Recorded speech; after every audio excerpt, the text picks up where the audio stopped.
महाराज जी जैसे नाम जप तो नहीं होता है, मंत्र जप होता रहता है जी। उस महाराज जी अशुचि अशुचि अवस्था में मंत्र जप नहीं होना, महाराज जी वो चलता रहता है इसलिए तो उसको थोड़ा सा रोकना पड़े। तस्मात् शास्त्रम प्रमाणम ते कार्याकार्यो व्यवस्थितो। यदि प्रणव लगा हुआ है और नमो नमः, तो फिर रोकना चाहिए। शौचालय में जब हम अपवित्र दशा में हो तो मंगलमय भगवान का नाम स्मरण करना चाहिए, और जे ही आचमन करके पवित्र हो करके तो फिर चलना। अब जैसे अपने लोगों ने अभ्यास किया, तो जे ही बाथरूम के उसमें चप्पल पे पैर पड़ेगा, ते ही भगवान की कृपा से, गुरु जी की कृपा से जो मंत्र है वो रुक जाएगा, और राधा राधा राधा राधा राधा, और फिर शौच स्नान करके जब आचमन किए बाहर हुए, फिर मंत्र चल पड़ा। लघुशंका के लिए और शौच के लिए दो जगह नाम जरूर चलाना चाहिए।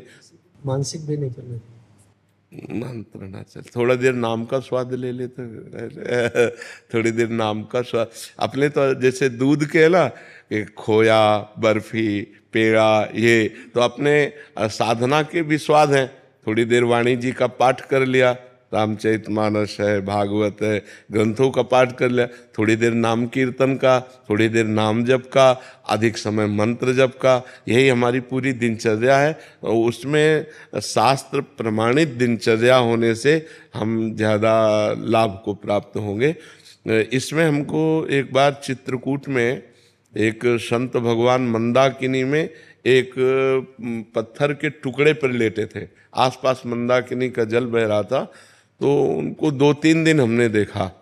फिर हमारा मन हुआ कि उनसे मिलेंगे, और जेठ के महीने में वो मोटा कंबल मिलिट्री वाला ओढ़े हुए थे। तो एक और आश्चर्य, दूसरा आश्चर्य कि मंदाकिनी के बीच में पत्थर पे, तो जिज्ञासा हुई कि इनसे हम बात करें और दर्शन करें, तो बैठे रहे किनारे। जब वो निकले, महाराज क्या अद्भुत स्थिति, नेत्र जो है उन्मत्त अवस्था को, और तेजोमय चेहरा, और एक लंगोटी और कंबल। जो ही निकले साष्टांग दंडवत किया, उस समय नई अवस्था थी, उन्होंने देखा भी नहीं, फिर दौड़ के आगे गए, क्योंकि संतों से पहले से परिचय रहा है, तो ये संतों की इन बाह्य चेष्टाओं से कोई मतलब अंतर नहीं। फिर आगे गए, हम कहा महाराज जी रुको, 1 मिनट रुक जाओ, अगर आप नहीं रुकोगे, आप नहीं कृपा करोगे, तो हम जैसे अधमों का कैसे सतमार्ग पुष्ट होगा। जब प्रार्थना की तो खड़े हो गए। मतलब इतना आनंद प्राप्त हो रहा था, क्योंकि हमारी श्रद्धा बढ़ गई थी ना, तो अब श्रद्धा से ही आनंद होता है, तो एकदम शरीर कंपायमान। हम कहा महाराज जी बैठ जाइए, वो बैठ गए। वो महाराज जी पहला प्रश्न है कि आप बीच शिखर पे लेटते हैं ऐसे, वहां क्यों लेटते हैं? तो उनका एकांत प्रियता। आप कंबल क्यों ओढ़े हैं? जेठ का महीना है, उनका अभ्यास। उनका महाराज जी कुछ अपने मन से आप बता दीजिए। तब उन्होंने ये विषय बताया था कि जो गुरु मंत्र है वो अपवित्र दशा में न जपा जाए, नहीं तो वो कामोत्तेजना पैदा कर देगा। उनके वचन थे कि उन्होंने कहा कामोत्तेजना पैदा कर देगा यदि अपवित्र दशा में जपा जाए, तो वो विकारात्मक भाव पैदा कर देगा। तो यद्यपि हमने ये कहीं पढ़ा नहीं, लेकिन संत वचन और पढ़ा ये मनुस्मृति आदि में है कि अपवित्र दशा में जो उसमें प्रणव हो, नमो नमः हो, ऐसे मंत्रों का उच्चारण ना किया जाए। तो शौचालय और बाथरूम में 2 जगह नाम का स्वाद लिया जाए।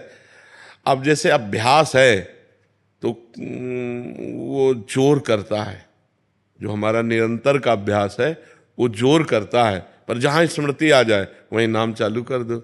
और जो स्मृति से परे चला गया कि अच्छा ये केवल स्मृति तक है, नहीं जो अवधूत स्थिति को प्राप्त महापुरुष होते हैं, पड़े पड़े सोच कर रहे हैं, पड़े पड़े लघुशंका कर रहे हैं, वो तो मंत्राकार वृत्ति ही रहती है। पर जब तक हमें स्मृति, तभी तक हमारे ऊपर शास्त्र शासन है, जो निगमा अनुशासन है उसके अनुसार हमें जब तक होश हमें है तब तो शौचालय बाथरूम में हमें नाम जप करना चाहिए और अन्य समय मंत्र जप करना चाहिए।